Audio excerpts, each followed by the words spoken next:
madhab al-Imam Syafi'i bahwasanya Bismillahirrahmanirrahim juga termasuk ayat daripada surat Al-Fatihah. Jadi ketika kita sholat harus membaca Bismillahirrahmanirrahim. Soalnya di madhab kita ketika sholat wajib membaca Al-Fatihah. Kalau Bismillahirrahmanirrahim tidak kita baca, maka Al-Fatihah tidak sempurna, sholatnya tidak sah. Madhab Imam Ahmad bin Hanbal, Bismillahirrahmanirrahim bukan termasuk ayat dari surat Al-Fatihah. Makanya ketika kita sholat di Masjid Nabawi atau Masjidil Haram, langsung mereka memulai bacaan dengan Alhamdulillahi Rabbil Alamin. Karena menurut mereka Bismillah itu bukan termasuk ayat dari surat Al-Fatihah. Jadi al-muallif di sini memulai kitabnya, dan semua ulama ketika mengarang satu kitab pasti diawali dengan Bismillahirrahmanirrahim.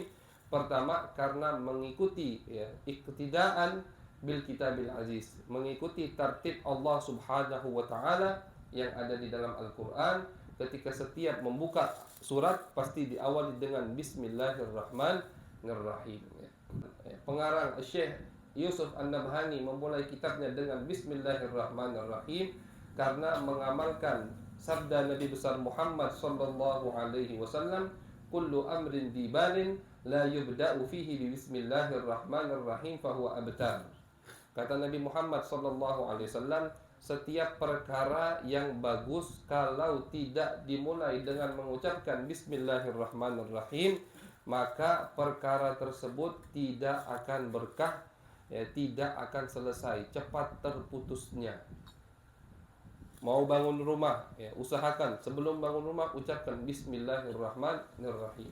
Mau buka toko, pagi-pagi nak ke pasar, buka lapak, Bismillahirrahmanirrahim. Karena itu lebih berkah. Walaupun kata ulama ada Ustaz orang yang buat rumah jadi baik, tidak mengucap Bismillahirrahmanirrahim, lebih bagus malahan rumahnya itu, walaupun zohirnya sempurna tapi batinnya tidak sempurna. Artinya rumah itu tidak ada berkah, tidak ada kesenangan atau ketentraman di dalam rumah itu, walaupun rumahnya mewah megah, dibanding rumah tadi yang dimulai ketika dibangun dengan mengucapkan Bismillahirrahmanirrahim. Jadi itu keutamaan kita ketika memulai satu perkara dengan mengucapkan Bismillahirrahmanirrahim. Perkara apa saja, baik itu mubah, perkara mubah, misalkan mau buka kitab, ucapkan Bismillahirrahmanirrahim. Mau keluar, apalagi perkara-perkara yang di situ sangat dianjurkan oleh Nabi untuk mengucapkan Bismillahirrahmanirrahim. Seperti apa? Seperti sebelum tidur, kata Nabi Muhammad SAW, kalian itu kalau sebelum tidur periksa wadah-wadah yang terbuka, tutup wadah itu dan ucapkan Bismillahirrahmanirrahim. Periksa jendela yang masih kebuka, pintu yang belum terkunci, kata Nabi Muhammad. Ketika kita kunci, tapi jangan lupa ucapkan Bismillahirrahmanirrahim. Periksa dapur. Ini ajaran Nabi besar Muhammad di hadis, diriwayatkan oleh Al-Imam Muslim. Hadis ini diriwayatkan oleh Al-Imam Muslim. Kata Nabi Muhammad, periksa api, periksa dapur. Maksudnya dapur, api nyala tak, masih kompor gas, periksa. Tapi jangan lupa ucapkan Bismillahirrahmanirrahim. Karena ketika kita melakukan hal tersebut dengan mengucapkan Bismillahirrahmanirrahim, kita menggabung antara ikhtiar dan tawakul.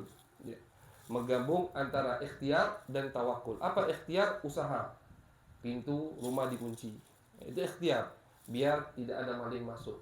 Tawakulnya dengan mengucapkan Bismillahirrahmanirrahim. Jadi kita ini tidak tergantungnya dengan kunci ini, dengan gembok ini. Yakinnya udah digembok sudah, tidak bakal ada maling. Tidak. Selain kita gembok zohirnya, batinnya juga kita gembok. Gembok zohir, kunci.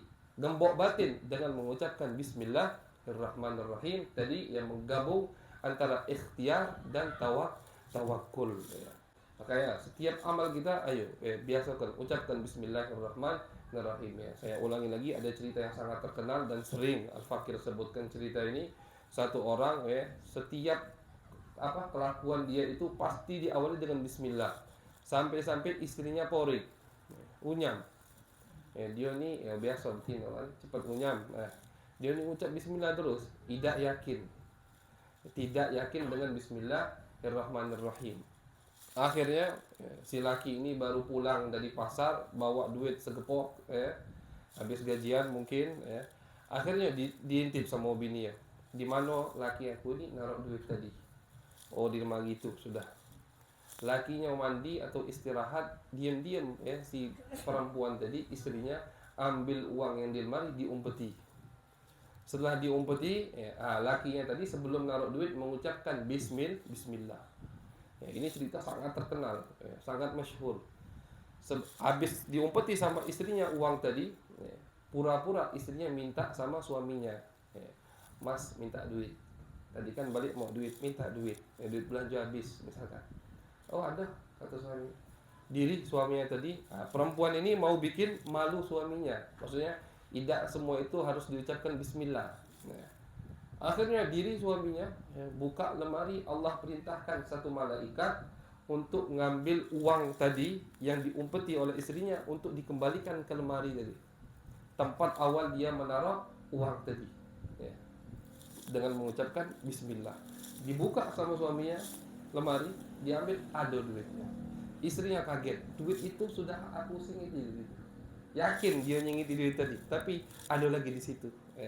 Dengan mengucapkan bismillahirrahmanirrahim, baru istri tadi yakin bahwasanya suaminya dalam hal yang benar. Jadi setiap hal kita ucapkan bismillahirrahmanirrahim, kecuali satu, hal-hal yang diharamkan oleh Allah Subhanahu wa taala, itu baru tidak boleh.